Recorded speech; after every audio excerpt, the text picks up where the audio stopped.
ಐವರ ಕಾಂತೆ ಎನಿಸಿದೆ ಚಿಂತೆ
ದೀನದಯಾನಿಧಿ, ನಿನ್ನ ಹೊರತಾಗಿ ನನಗೆ ಬೇರೆ ಗತಿ ಯಾರು? ಆತ್ಮೀಯ ಸಜ್ಜನರಿಂದ ಪರಿತರಿಸಲ್ಪಟ್ಟೆನು. ನನ್ನ ಕೈ ಹಿಡಿದ ಪತಿಗಳಾದರೂ ನನ್ನನ್ನು ಭೋಗ ವಸ್ತುವಿನಂತೆ ದ್ಯೂತದಲ್ಲಿ ಪಣವಾಗಿಟ್ಟು ಸೋತರು. ಹಸ್ತಿನಾವತಿಯ ರಾಜಸಭೆಯಲ್ಲಿ ಸರ್ವರ ಸಮಕ್ಷ ದುಶ್ಯಾಸನದಿಂದ ಅಪಮಾನಿತಳಾದೆನು. ಕೀಚಕನ ಭಂಗವನ್ನು ಸಹಿಸಿದೆನು. ಕದ್ದ ಭಿಕ್ಷುಕಿಯಂತೆ ಕಾಡಿನಿಂದ ಕಾಡಿಗೆ ಎಳೆದಿದ್ದೂ ಆಯಿತು. ಉಳಿದಿರುವ 4 ದಿನವಾದರೂ ಸಂತೋಷವಾಗಿರೋಣವೆಂದುಕೊಂಡರೆ ಹೆಜ್ಜೆ ಹೆಜ್ಜೆಗೂ ಅಪಮಾನ, ಹೆಜ್ಜೆ ಹೆಜ್ಜೆಗೂ ಅಪಮಾನ. ಹೇ ವಿಧಾತ, ಈ ದ್ರೌಪದಿ ಹಣೆಯಲ್ಲಿ ಇನ್ನೂ ಏನೇನನ್ನು ಬರೆದಿರುವೆ ದೇವ, ಏನೇನನ್ನು ಬರೆದಿರುವೆ? ದ್ರೌಪದಿ,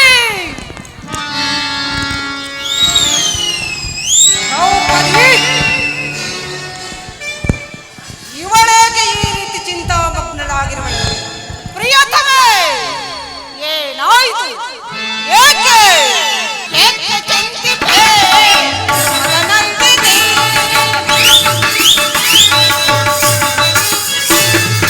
ಏಕೆ ಚಿಂತಿಪೆ?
ಗೊತ್ತಿಲ್ಲ. ಈ ದ್ರೌಪದಿ ಅಳುವಿಗೆ ಒಂದಲ್ಲ 10 ಹಲವಾರು ಕಾರಣಗಳಿರುವವು. ನೀವಾದರೂ ಪುರುಷರು, ಯಾರಾದರೂ ದುರ್ವಾಕ್ಯವನ್ನಾಡಿ ಅಪಮಾನ ಮಾಡಿದರೆ ನೀವೇ ಅವರಿಗೆ ಸರಿಯಾದ ಪ್ರತೀಕಾರ ಮಾಡುವಿರಿ. ಆದರೆ ಸ್ತ್ರೀಯರ ವಿಚಾರ ಹಾಗಲ್ಲ. ನಾವು ಅನ್ನ ವಸ್ತ್ರಗಳಿಗೆ ಪರರನ್ನು ಆಶ್ರಯಿಸಬೇಕು. ನಮ್ಮ ಆತ್ಮ ಗೌರವವನ್ನು ರಕ್ಷಿಸಿಕೊಳ್ಳಲು ನಮಗೆ ನಿಮ್ಮಂತಹ ಪುರುಷರ ಸಹಾಯ ಬೇಕೇ ಬೇಕು. ಹೇ ಪರಮಾತ್ಮ, ಇಂತಹ ಪರಾಧೀನ ಸ್ತ್ರೀ ಜಾತಿಯನ್ನು ಹೇಗೆ ತಾನೇ ಸೃಷ್ಟಿಸಿದ ದೇವ? ಹಳಬೇಡ ಪಾಂಚಾಲಿ, ಹಳಬೇಡ. ಸ್ತ್ರೀಯರ ಪರಾಧೀನತೆ ನಮ್ಮ ಸಮಾಜದ ನಿಯಮ. ಭಗವತ್ ಸ್ವರೂಪರಾದ ಋಷಿಗಳ ಆಜ್ಞೆ. ಕೈ ಹಿಡಿದ ಧರ್ಮ ಪತ್ನಿಯನ್ನು ದ್ಯೂತದಲ್ಲಿ ಪಣವಾಗಿಟ್ಟು ಸೋಲುವಂತೆ ಆ ನಿಮ್ಮ ಋಷಿಮುನಿಗಳೇ ಆಜ್ಞೆ ಮಾಡಿರಬೇಕಲ್ಲವೇ? ಅಯ್ಯೋ, ಪತಿಗಳು ತಪಸ್ಸು ಮಾಡಿ ಪಡೆಯಬೇಕು ನಿಮ್ಮಂತಹ ಪತಿಗಳನ್ನ. ಅಣ್ಣನ ಒಂದು ದಿನದ ಅವಿವೇಕದಿಂದಾದ ಈ ನಿಂದನೆಯು ನಮ್ಮನ್ನ ಸಾಯುವವರೆಗೂ ಬಿಟ್ಟಿದ್ದನು. ಪ್ರಿಯತಮೆ ದ್ರೌಪದಿ, ಅಣ್ಣನ ಅಪರಾಧವನ್ನು ಕ್ಷಮಿಸುವುದು ಎಷ್ಟೋ ಬಾರಿ ನಾನು ನಿನ್ನಲ್ಲಿ ಬೇಡಿಕೊಂಡಿಲ್ಲವೇ? ಆದದ್ದು ಆಗಿ ಹೋಯಿತು, ಅದನ್ನು ಮರೆತು ಬಿಡು. ಈ ದಿನ ನೀನೇ ಹೀಗೇಕೆ ನನ್ನೊಡನೆ ತಿಳಿಸಬಾರದೆ?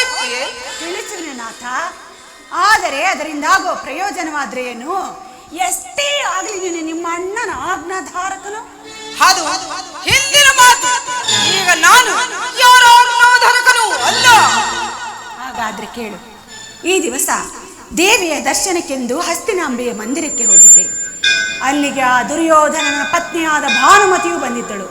ಅವಳು ನನ್ನನ್ನು ನೋಡಿ ನಕ್ಕು, ನಿನ್ನ ಪತಿಗಳಾದರೂ ವಾಸಕ್ಕಾಗಿ 5 ಗ್ರಾಮವನ್ನು ಬೇಡಲು ಜ್ಯೋತನನ್ನು ರಾಜಸಭೆಗೆ ಕಳುಹಿಸಿದ್ದಾರೆ, ಇನ್ನೇನು ಸಂಧಿ ಆಗೋದ್ರಲ್ಲಿದೆ, ಆಗಲಾದ್ರೂ ಬಿಚ್ಚಿದ ಈ ನಿನ್ನ ಮುಡಿಗಟ್ಟುವೆ ಅಷ್ಟೇ ಎಂದು ಪರಿಹಾಸ್ಯ ಮಾಡಿದಳು ಸ್ವಾಮಿ. ಪರಿಹಾಸ್ಯ ಮಾಡಿದಳು. ಏನು? ದುರ್ಯೋಧನನೊಡನೆ ಪುನಃ ಸಂಧಿಗೆ ಪ್ರಯತ್ನ? ನನ್ನ ಸಂಶಯವು ನಿಜವಾಯಿತು. ಯಾರು ರಾಯಭಾರಕ್ಯವಾದವರು? ಮತ್ತಿನ್ನಾರು, ನಮ್ಮಣ್ಣನಾದ ಶ್ರೀಕೃಷ್ಣ ಪರಮಾತ್ಮನಲ್ಲವೇ? ಗೋಪಿಕಾಂಗನರ ವಿಲಾಸ ವಿಭ್ರಮಗಳಲ್ಲಿ ಮಗ್ನನಾದ ಯದುಪತಿಯು ಯುದ್ಧವನ್ನು ಮರೆಯುವುದು ಸಹಜ. ಅರ್ಜುನನ ತೋರಿಕೆಗೆ ಹಿಂದಿರುಗಿದಾಗಲೇ ಈಗಾಗಬಹುದೆಂದು ನಾನು ತಿಳಿದಿದ್ದೆ. ಇರಲಿ, ಆ ಭಾನುಮತಿಗೆ ನೀನು ಏನೆಂದು ಉತ್ತರ ಕೊಟ್ಟು ಪ್ರಿಯೆ? ಪ್ರಶ್ನೆಗೆ ಸರಿಯಾದ ಉತ್ತರವನ್ನೇ ಕೊಟ್ಟಿದ್ದೇನೆ. ಏನೆಂದು? ನಿನ್ನ ಕಟ್ಟಿದ ಮುಡಿಯನ್ನು ಬಿಡಿಸುವವರೆಗೂ ನನ್ನ ಬಿಚ್ಚಿದ ಮುಡಿಯನ್ನು ಕಟ್ಟುವುದಿಲ್ಲವೇ ಭಾನುಮತಿ ಎಂದು.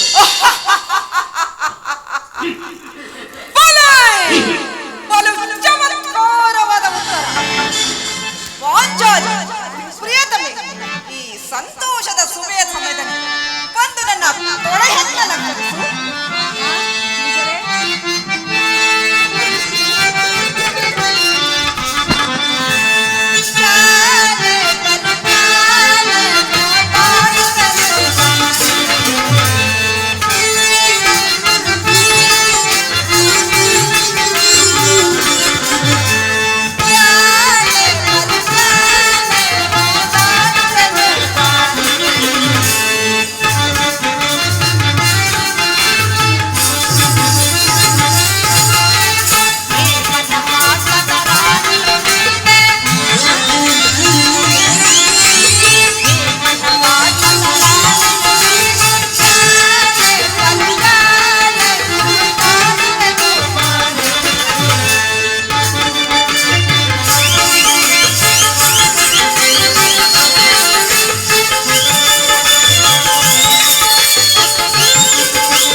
ಪ್ರಾಣೇಶ್ವರ,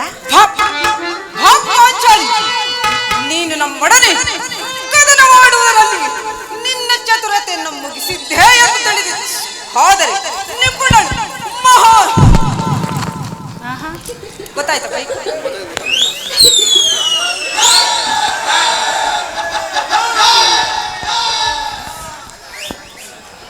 ನೀನು ನಮ್ಮೊಡನೆ ಕದನ ಮಾಡುವುದರಲ್ಲಿ ನಿನ್ನ ಚತುರತೆಯನ್ನು ಮುಗಿಸಿದ್ದೆ ಎಂದು ತಿಳಿದಿದೆ.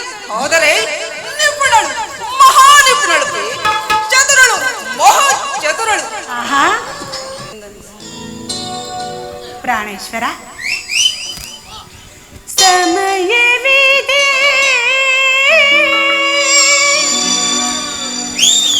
ಶೃಂಗಾರಕ್ಕೆ ಭೀಮ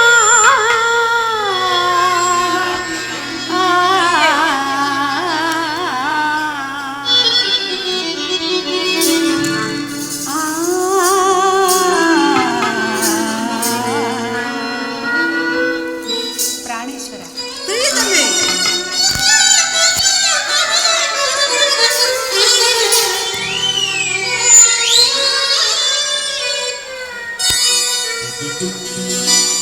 ಸಮಯವಿದೆ ಶೃಂಗಾರಕ್ಕೆ ಭೀಮ, ಸಮಯವಿದೆ ಶೃಂಗಾರಕ್ಕೆ ಭೀಮ, ಭ್ರಮದಿಯ ಮನಕ್ಕಿಲ್ಲದಿರವಿರ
ಪ್ರಿಯತಮೆ, ಚಿಲ್ಲಿದ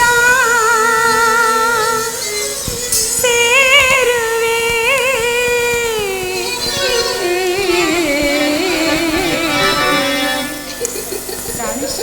ಪ್ರಿಯತಮೆ, ಸ್ವಲ್ಪ ನಗಬಾರದೆ, ಸ್ವಲ್ಪ ನಗಬಾರದೆ. ಇದೇನು ನನ್ನ ಮೇಲೆ ಕೋಪವೇ? ಇಲ್ಲ. ಆಗ ಯಾವಾಗ? ಆಗ ಆ ಕರ್ಣನ ಶಿರಸ್ಸನ್ನು ಧರೆಗುರುಳಿಸಿದಾಗ, ಈ ನನ್ನ ಬಿಚ್ಚಿದ ಮುಡಿಯನ್ನು ಕಟ್ಟಿಸಿದಾಗ, ಚೆಲ್ಲುತ್ತ ಸೇರುವೆ ಕಾಂತೆಯ ನೀರು.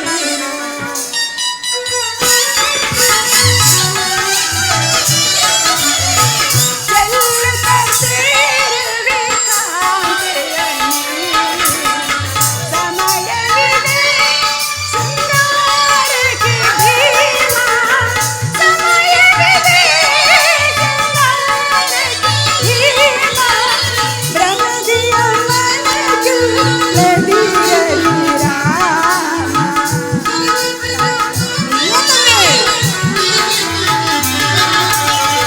ಭ್ರಮದಿಯ ಮನಕ್ಕಿಲ್ಲದಿರಲಿ ರಾಮ.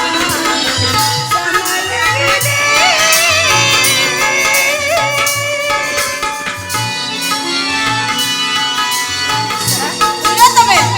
ನೆನಪಿದೆ, ಹಿಂದೆ ಒಂದು ದಿನ ಈ ನನ್ನ ಬಿಚ್ಚಿದ ಕೇಶರಾಶಿಯನ್ನು ನೋಡಿ ಕುರುಕುಲಾಂತಕ ಕಾಳ ರಾತ್ರಿ ಎಂದು ಸಂಬೋಧಿಸಿದೆ. ಮತ್ತು ಇನ್ನು ಏನೇನನ್ನು ಹೇಳಿದ್ದೀರಿ ನೆನಪಿದೆ?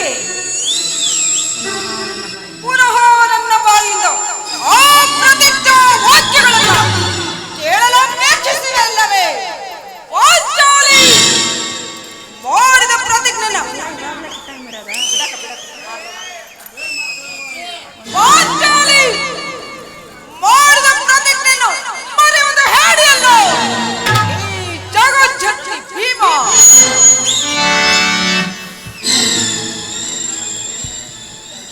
ಆಹಾ, ಹೇಳುವುದು ಮಾತ್ರವಲ್ಲ, ಹೇಳಿದಂತೆ ನಡೆದುಕೊಳ್ಳಬೇಕೆನ್ನುವುದೇ ನನ್ನ ಇಚ್ಛೆ. ಆದ್ರೆ ಏನ್ ಮಾಡ್ಲಿ, ಎಷ್ಟೇ ಆಗ್ಲಿ ನೀನು ನಿಮ್ಮಣ್ಣನ ಆಜ್ಞಾಧಾರ.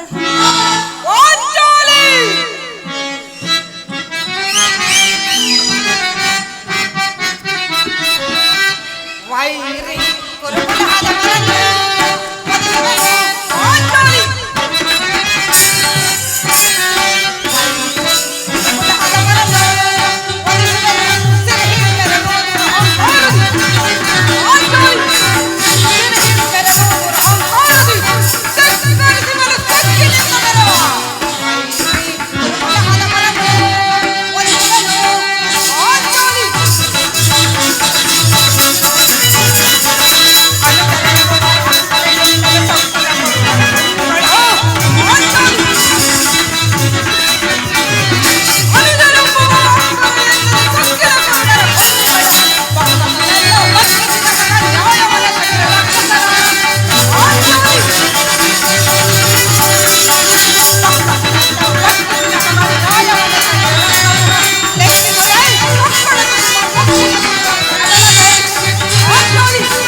ಶಾಂತಿಯನ್ನು ಬಯಸುವುದು ಈ ಸಂಧ್ಯಾ ಪ್ರಸ್ತಾಪದ ತೊಡಗಲಿ. ನಾನು ಯುದ್ಧವನ್ನು ಆತುರದಿಂದಲೇ ನಿರೀಕ್ಷಿಸುತ್ತಿದ್ದೇನೆ. ಧರ್ಮ ಪಾರಾಯಣನ ಯುಧಿಷ್ಠಿರ ದುರ್ಯೋಧನನ ಅನಂತ ಅಪರಾಧಗಳನ್ನು ಕ್ಷಮಿಸಬಹುದು, ಆದರೆ ನಾನು ಮಾತ್ರ ಕ್ಷಮಿಸುವುದಿಲ್ಲ.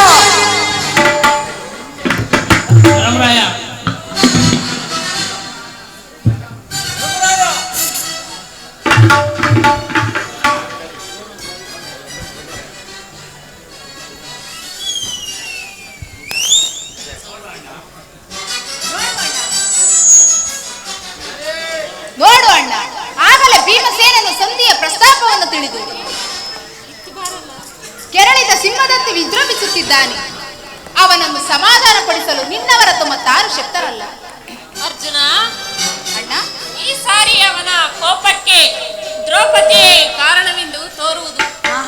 ಶ್ರೀಕೃಷ್ಣ ಪರಮಾತ್ಮನೇ ಹೇಳುತ್ತಿದ್ದನು, ಜಗತ್ತಿನ ಸುಖ ದುಃಖಗಳಿಗೆ ಸ್ತ್ರೀಯರೇ ಮೂಲ ಕಾರಣವೆಂದು. ಅಲ್ಲವೇ ಮತ್ತೆ? ಭೀಮಸೇನ, ಇನ್ನು ಮಾತೆ. ಅರ್ಜುನ, ಅಣ್ಣ, ಕೌರವರೊಡನೆ ಇದ್ದಕ್ಕಿಂತ ಈ ನನ್ನ ಸಹೋದರನ ಕೋಪವನ್ನು ಶಮನ ಮಾಡುವುದು ನನಗೆ ದುಸ್ಸಾಧ್ಯವಾಗಿದೆ. ಹೌದು ಸ್ವಾಮಿ. ಭೀಮಸೇನ,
ಸಮಾಚಾರವೇನು?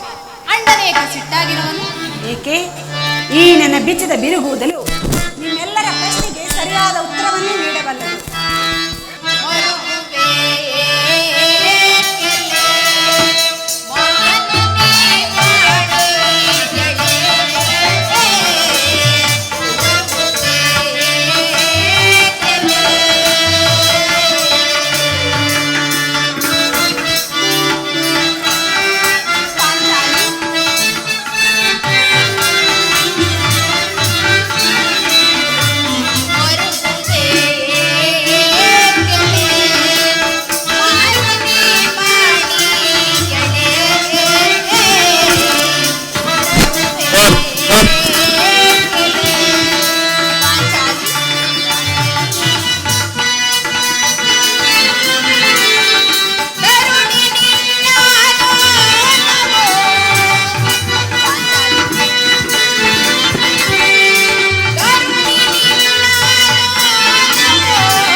ಅರ್ಜುನನ ಸಮ್ಮುಖದಿಂದ ನಿಮಗೊಂದು ಮಾತನ್ನು ತಿಳಿಸಬೇಕೆಂದಿರುವೆನು. ಅದನ್ನು ಈಗಲೇ ನಿಮ್ಮಿಬ್ಬರ ಸಮ್ಮುಖದಲ್ಲಿ ಹೇಳುವೆನು. ಈ ಸಂಧ್ಯಾ ಪ್ರಸ್ತಾಪವು ನಿಮಗೆ ಉಚಿತವಾಗಿ ಕಾಣಬಹುದು. ಅರ್ಜುನನು ಅನುವಾದಿಸಬಹುದು, ನಕುಲ ಸಹದೇವರು ಕೂಡ ಸುಮ್ಮನಿರಬಹುದು. ಆದರೆ ಈ ದಾಸ್ಯ ವೃತ್ತಿಯನ್ನು ಪಾಂಡವರ ಕಳಂಕವೆಂದೇ ಭಾವಿಸುವೆನು. ದರಿದ್ರ ಭಿಕ್ಷಕರಂತೆ ಕಂಡವರ ಮನೆಯ ಬಾಗಿಲಿನಲ್ಲಿದ್ದು ಸಂಧಿ ಯೋಚನೆ ಮಾಡಲು ಪಾಂಡುರಾಜೇಂದ್ರ ನಮ್ಮನ್ನ ಪುತ್ರರನ್ನಾಗಿ ಪಡೆಯಲಿಲ್ಲ. ಈ ಅಪಮಾನವು ನಿಮಗೆ ಸಹ್ಯವಾಗಿ ಕಾಣಬಹುದು. ಆದರೆ ಇದನ್ನು ಇನ್ನೊಂದು ಗಳಿಗೆಯೂ ನಾನು ಸಹಿಸುವುದಿಲ್ಲ. ಯುದ್ಧಕ್ಕಾಗಿ ನಿಮ್ಮ ಅನುಮತಿಯನ್ನಾಗಲಿ ಅರ್ಜುನನ ಸಹಾಯವನ್ನಾಗಲಿ ಇನ್ನು ನಾನು ಅಪೇಕ್ಷಿಸುವುದಿಲ್ಲ. ನಾನು ಮತ್ತು ಈ ನನ್ನ ಕದೆ ಇವೆರಡೇ ಕುರುವಂಶವನ್ನು ಸಮೂಲವಾಗಿ ನಾಶ ಮಾಡಬಲ್ಲೆ. ನೀವು ನಿಶ್ಚಿಂತರಾಗಿ ಸಂಧ್ಯಾ ಪ್ರಸ್ತಾಪವನ್ನು ಮಾಡುತ್ತೀನಿ. ನಾನು ನನ್ನ ಪ್ರತಿಜ್ಞೆಯಂತೆ ನಡೆಯುತ್ತೇನೆ. ತಡೆಯುವ ಶಕ್ತಿ ನನಗಿಲ್ಲ.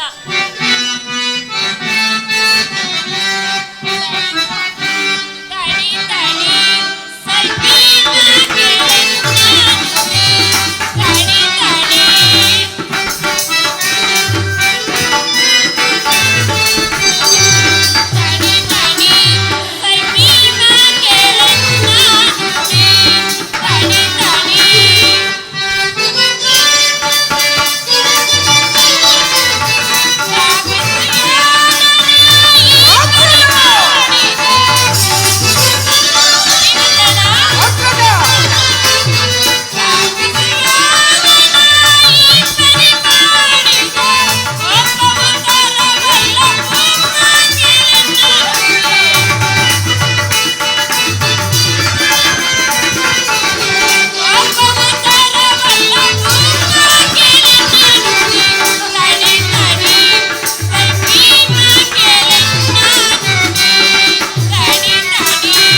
ಆದೇಶಕ್ಕೆ ವಿರುದ್ಧವಾಗಿ ಯುದ್ಧವನ್ನು ಪ್ರಾರಂಭಿಸುವುದು ನಮಗೆ ಅನುಚಿತ.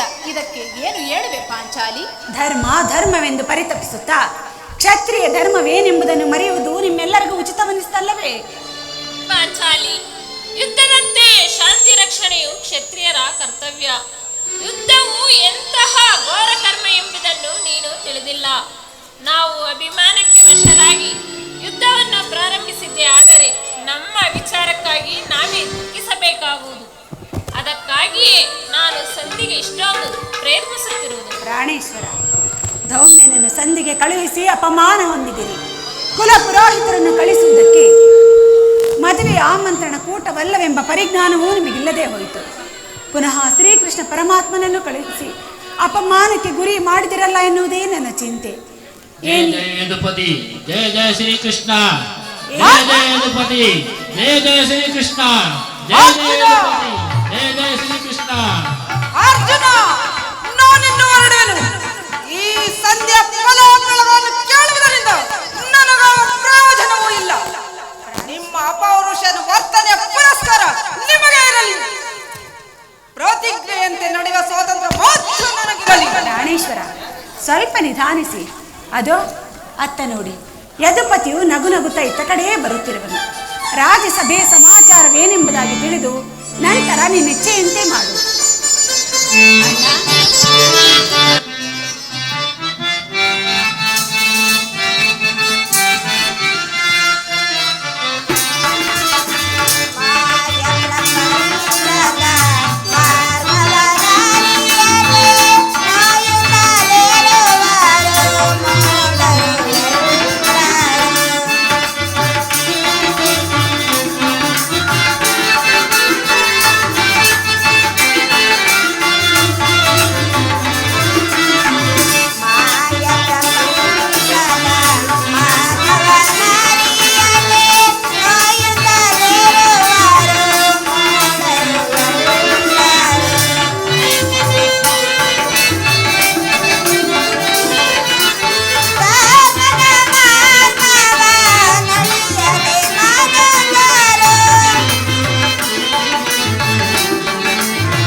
ವಿಜಯಶಾಲಿಯಾಗಿರಿ ಪಾಂಡುಪುತ್ರ. ಆಶೀರ್ವದಿಸಣ್ಣ.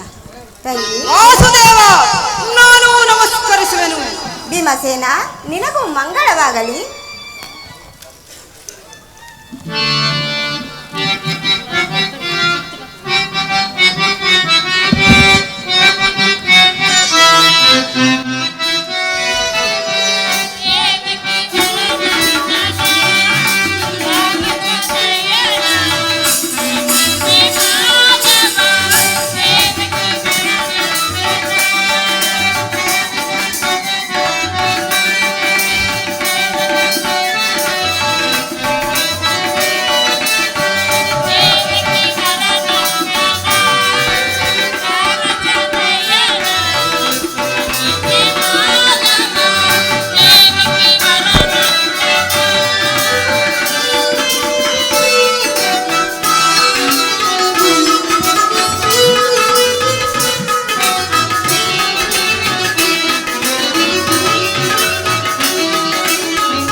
ನಡೆಯಿತು. ಭೀಷ್ಮ ದ್ರೋಣಾದಿಗಳು ನನ್ನನ್ನು ಬಹುವಾಗಿ ಸನ್ಮಾನಿಸಿದರು ಮತ್ತು ರಾಜಸಭೆಯಲ್ಲಿ ವಿಧ ವಿಧವಾಗಿ ಉಪಚರಿಸಿದರು. ಸಂಧಿಯ ವಿಚಾರವು ನಡೆಯಿತಷ್ಟೇ. ಓಹೋ, ನಡೆಯಿತು. ಪಾಂಚಾಲಿ, ನನಗಿನ್ನು ಕೆಲಸವಿಲ್ಲ. ಅವರ ಇಚ್ಛೆಯಂತೆ ಅವರು ನಡೆಯಲಿ. ನನಗೆ ತೋಚದ್ದನ್ನು ನಾನು ಮಾಡುವೆನು. ಪ್ರಾಣೇಶ್ವರ, ಸ್ವಲ್ಪ ನಿಧಾನಿಸಿ. ನಮ್ಮಣ್ಣನ ಮಾತಾದರೂ ಮುಗಿಯಲಿ. ನಿಮ್ಮಣ್ಣನ ಮಾತು ಮುಗಿಯೋದರೊಳಗೆ ನನ್ನ ತಾಳ್ಮೆ ಮುಗಿದು ಹೋಗುವುದು. ಯದುಪತಿ, ಸಭೆಯಲ್ಲಿ ಏನು ನಡೆಯಿತು? ಎಲ್ಲವೂ ತಕ್ಕ ರೀತಿಯಲ್ಲಿ ನಾನು ನಿರೀಕ್ಷಿಸಿದಂತೆ ನಡೆಯಿತು. ನಾನು ತಡೆಯಲಾರೆ ಲಕ್ಷ್ಮೀಪತಿ. ಈ ಸಮಸ್ಯೆ ಮಾತುಗಳು ನನಗೆ ಬೇಡ. ಅಗ್ರಜನ ಅಪೇಕ್ಷೆಯಂತೆ ಐದು ಗ್ರಾಮಗಳಿಗಾಗಿ ಸಂಧಿಯಾಗಿದೆ. ನಾನು ಓದದ್ದು ಅದಕ್ಕಾಗಿಯೇ ಅಲ್ಲವೇ ಭೀಮಸೇನ? ಕೃಷ್ಣ, ಈಗ ನಿನ್ನ ಅಭಿಮತವು ತಿಳಿಯಿತು. ಅಜ್ಞಾತವಾಸ ನೆಪದಿಂದ ಅರ್ಜುನನ ಪಡೆದೊಡ್ಡನು. ಈ ಸಂದೇಶದಲ್ಲಿ ನಮ್ಮೆಲ್ಲರಿಗೂ ಬಳೆಯನ್ನು ತೊಡಿಸಲು ಅವಣಿಸುತ್ತಿರುವೆಯ ಯೋಧವಾಗ್ರಣಿ, ಭೀಮಸೇನ, ಈ ಪಾಂಡುಪುತ್ರರ ಮೇಲೆ ನಿನಗಿಷ್ಟೊಂದು ಆಕ್ರೋಶ ಬೇಕೆ? ಭೀಮಸೇನ, ನಿನಗಿಷ್ಟೊಂದು ಅಸಹನೆ ಏಕೆ? ಸ್ವಲ್ಪ ಸಮಾಧಾನದಿಂದ ಕೇಳು. ಇದು ನಿನಗೆ ಹೆಚ್ಚಿಗೆ ಸಂಬಂಧಿಸಿದೆ ಎಂದು. ಏನು ಈ ಸ್ವಾಭಿಮಾನ್ಯ ಶೂನ್ಯವಾದ ಸಂಧಾನದಲ್ಲಿ ಈ ಪ್ರಚಂಡ ಭೀಮನಿಗೆ ಅದೆಂತಹ ಸಂಬಂಧ ಇರುವುದಯ್ಯ? ಅತ್ಯಂತ ನಿಕಟವಾದ ಸಂಬಂಧ ಹೊಂದಿರುವುದು. ಕೃಷ್ಣ, ಮುಂದೇನಾಯಿತು? ರಾಜ್ಯಸಭೆಯಲ್ಲಿ ನಿಮ್ಮ ಸಂದೇಶವನ್ನು ತಿಳಿಸಿದೆನು. ಅವರೆಲ್ಲರೂ ಒಪ್ಪಿದರು. ಯಾರು ಒಪ್ಪಿದರು? ಭೀಷ್ಮ, ದ್ರೋಣ ಮುಂತಾದವರು. ದುರ್ಯೋಧನ, ಆತನೂ ಸಹ ಭೀಮಸೇನ. ಕೃಷ್ಣ, ನನಗೆಲ್ಲ ಕೆಲಸವಿಲ್ಲ. ಈ ದುರ್ವಾರ್ತೆಯನ್ನು ಕೇಳಬೇಕೆಂಬುದು ನಿನ್ನ ಇಚ್ಛೆಯಾಗಿತ್ತು. ಅದನ್ನು ಸಾಧಿಸಿದೆ. ಸಹೋದರರೇ, ನಿಮ್ಮ ಪೌರುಷ ವರ್ತನೆಯ ಫಲವನ್ನು ನೀವೇ ಪೂಜಿಸಿ. ಈ ಭೀಮನು ಅದರಲ್ಲಿ ಯಾವ ಭಾಗವನ್ನು ಅಪೇಕ್ಷಿಸು. ನೀನು ನಿರಾಶರಾಗಬೇಡ. ಈ ಭೀಮನು ಬದುಕಿದ್ದರೆ ನಿನ್ನ ಸೇಡನ್ನು ತೀರಿಸಿ. ನಿಲ್ಲ ಭೀಮಸೇನ. ಹಬ್ಬಾ, ನೀನು ನಿಜವಾಗಿ ಹಿಡಿಂಬಪತಿಯೇ ಸರಿ. ಇಷ್ಟೊಂದು ಕೋಪವಿಲ್ಲದಿದ್ದರೆ ಆ ರಕ್ಕಸಿಯನ್ನು ಆಳುವುದಾದರೂ ಹೇಗೆ ತಾನೇ ಸಾಧ್ಯವಾದೀತು? ಸ್ವಲ್ಪ ಸಮಾಧಾನ ತಂದುಕೊಂಡು ನನ್ನ ಮಾತನ್ನು ಪೂರ್ಣವಾಗಿ ಕೇಳು. ಸುಮ್ಮನೆ ನನ್ನನ್ನು ಕಾಡಬೇಡ ಕೃಷ್ಣ. ಈ ಸಂಧ್ಯಾ ಸುದ್ದಿ ನನಗೊಪ್ಪದು. ನಿನಗೊಪ್ಪುವ ವಿಚಾರ ಹೊಂದಿರುವುದು ಭೀಮಸೇನ. ಆ ದುರ್ಯೋಧನನು ನಿನಗೊಂದು ಸಂದೇಶವನ್ನು ಕಳಿಸಿರುವನು. ಏನು? ದುರ್ಯೋಧನನ ಸಂದೇಶ? 1000 ಆನೆಗಳ ಭುಜವಲ್ಲವಲ್ಲ ಈ ಭೀಮನಿಗೆ ದುರ್ಯೋಧನನ ಸಂದೇಶ. ಹೌದು, ಅದರ ಉದ್ದೇಶವು ಸಂಧಿಯಾಗಿದೆ.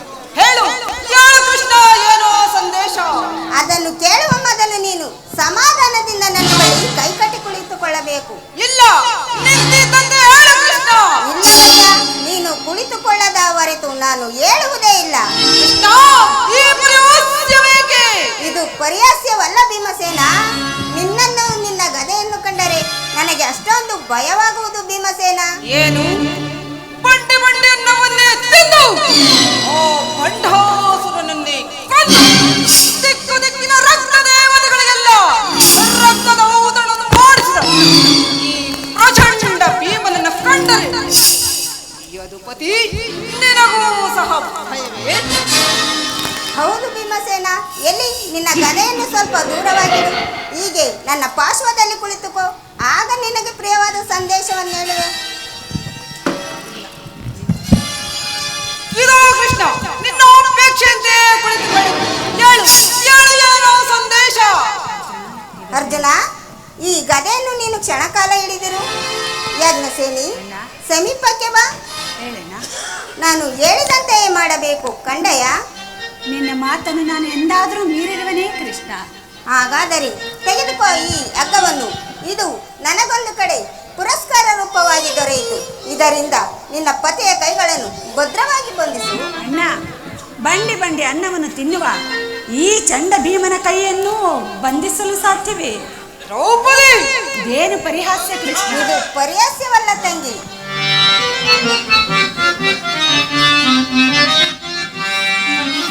ಸಂತಪಿಸುವೆ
ಅಲ್ಲ ಸಹೋದರಿ. ಶತ್ರುಗಳ ಎಡೆಮುರಿಯನ್ನು ಬಿಡಿಸುವುದರಲ್ಲಿ ನೀನು ಮಹಾ ಪಂಡಿತೆಯಂತೆ. ಹಾಗೆಯೇ ನಿನ್ನ ಪತಿಯ ಕೈಗಳನ್ನು ಭದ್ರವಾಗಿ ಬಂಧಿಸಲು ಬರುವುದೋ ಇಲ್ಲವೋ ಎಂದು ನೋಡೋಣವೆಂದಷ್ಟೇ. ಕೃಷ್ಣ, ಭೀಮಸೇನ, ನಿನಗೆ ಆ ಸಂದೇಶವನ್ನು ಕೇಳುವ ಇಚ್ಛೆ ಇದ್ದರೆ ಪಾಂಚಾಲಿ, ಕೃಷ್ಣನು ಹೇಳಿದಾಗ ನನ್ನ ಕರಗಳನ್ನು ಬಂಧಿಸು. ಕೋಪ ಮಾಡುವುದಿಲ್ಲ ತಾನೇ? ಇಲ್ಲ.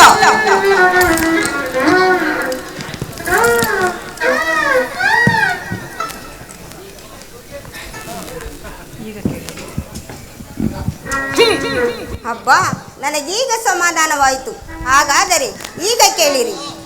ಭೀಮಸೇನ, ಯಾಜ್ಞಸೇನಿ, ಧರ್ಮನಂದನ, ಕಿರೀಟಿ, ಈಗ ಎಲ್ಲರೂ ನನ್ನ ಮಾತನ್ನು ಕೇಳಿರಿ. ಈ ಭೀಮನನ್ನು ಬಂಧಿಸಿರುವ ಹಗ್ಗವು ಈ ದಿನ ದುರ್ಯೋಧನನ ರಾಜಸಭೆಯಲ್ಲಿ ನನ್ನ ಅಂಗಾಂಗಗಳನ್ನು ಬಂಧಿಸಲು ಅನುವಾಗಿತ್ತು. ಯಾರು ಈ ಕಾರ್ಯವನ್ನು ಮಾಡಿದರು? ಏನು ಹೇಳಿದ ಕೃಷ್ಣ?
ಮತ್ತಿನ್ಯಾರು? ದುರಭಿಮಾನಿಯಾದ ದುರ್ಯೋಧನನು ಆಜ್ಞೆ ಮಾಡಿದನು. ದುರಾಚಾರಿಯಾದ ಅವನ ತಮ್ಮ ದುಶ್ಯಾಸನನು ಈ ಕಾರ್ಯವೆಸಗಿದನು. ಇಂತಹ ಸಾಹಸವು ಅವರಿಗಲ್ಲದೆ ಮತ್ಯಾರಿಗೆ ಸಾಧ್ಯ? ಪಾಂಚಾಲಿ, ನನ್ನ ಕರಗಳನ್ನ ಬಿಚ್ಚು. ಈ ನೀಚ ಕೃತ್ಯದಿಂದ ದುರ್ಯೋಧನ ದುರಾಭಿಮಾನ ಶಿಖರವನ್ನು ಮುಟ್ಟಿತು. ನಮ್ಮ ಪ್ರಿಯ ಬಂಧುವಾದ ಶ್ರೀಕೃಷ್ಣ ಪರಮಾತ್ಮನನ್ನ, ಪಾಂಡವರ ರಾಯಭಾರಿಯನ್ನ, ಯೋಧವಾಗ್ರಹಣಿಯನ್ನ ಕೌರವ ಈ ರೀತಿ ಅಪಮಾನ ಪಡಿಸಿದರೆ ಅಗ್ರಜ, ಧನಂಜ, ಇದಕ್ಕೆ ನಿಮ್ಮಗಳ ಉತ್ತರವೇನು? ಇಷ್ಟು ಮಾತ್ರವೇ ಅಲ್ಲ ಭೀಮಸೇನ, ಆ ದುರ್ಯೋಧನನು ಸಂಧಾನಕ್ಕೆ ಕೊಟ್ಟ ಉತ್ತರವನ್ನು ಕೇಳಿರಿ.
ದುರ್ಯೋಧನನು ಸಂಧಾನಕ್ಕೆ ಕೊಟ್ಟ ಉತ್ತರವನ್ನು ಕೇಳಿರಿ.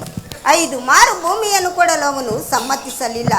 ನೀವು ಸಂಧಿಯನ್ನು ಅಪೇಕ್ಷಿಸುವುದಾದರೆ ಅದು ರಣಾಂಗಣದಲ್ಲಿ ಶಸ್ತ್ರಾಸ್ತ್ರಗಳ ಆಸ್ಥಾನದಲ್ಲಿ ದೊರಕುವುದಂತೆ. ಕೃಷ್ಣ, ಈ ಸಂದೇಶಕ್ಕೆ ನಮಗಿನ್ನು ಉಳಿದಿರುವುದು ಒಂದೇ ಉತ್ತರ, ಅದು ಯುದ್ಧ. ನನ್ನ ಪ್ರಯತ್ನಗಳೆಲ್ಲವನ್ನು ವಿಫಲವನ್ನಾಗಿ ಮಾಡಿ ಮುಂದೆ ಬಂದು ನಿಂತಿರುವುದು ಯುದ್ಧ. ಪರಮಾತ್ಮ, ನೀನೇ ತಿಳಿದಿರುವೆ. ನಾನು ಯುದ್ಧವನ್ನು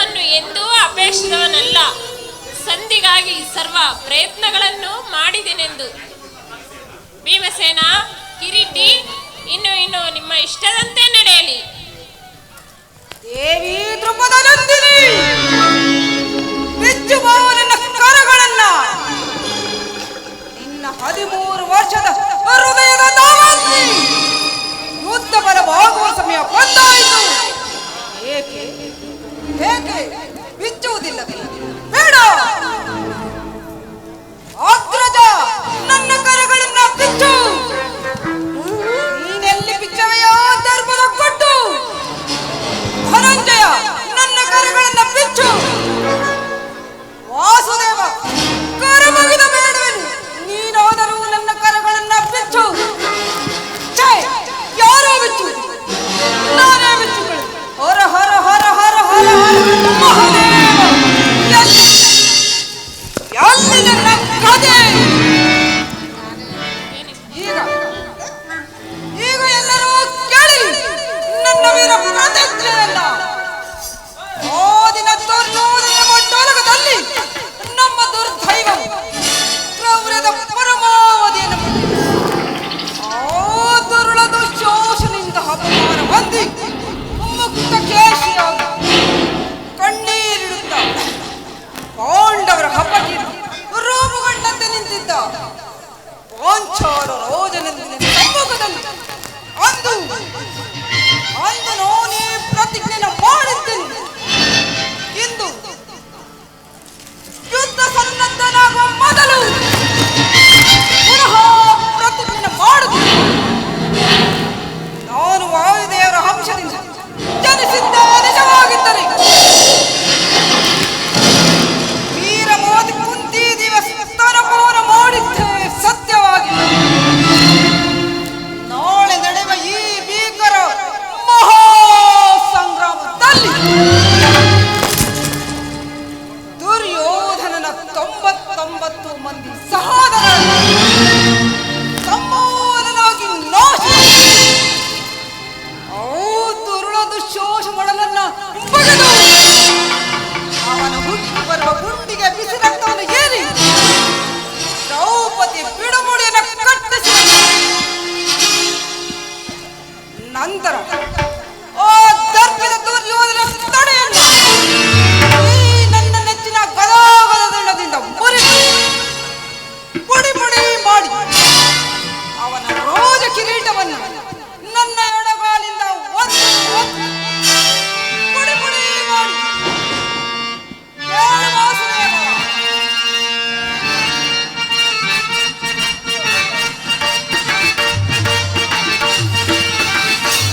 ಭಯಪಡಬೇಡ, ನಡೆ ಹೋಗೋಣ.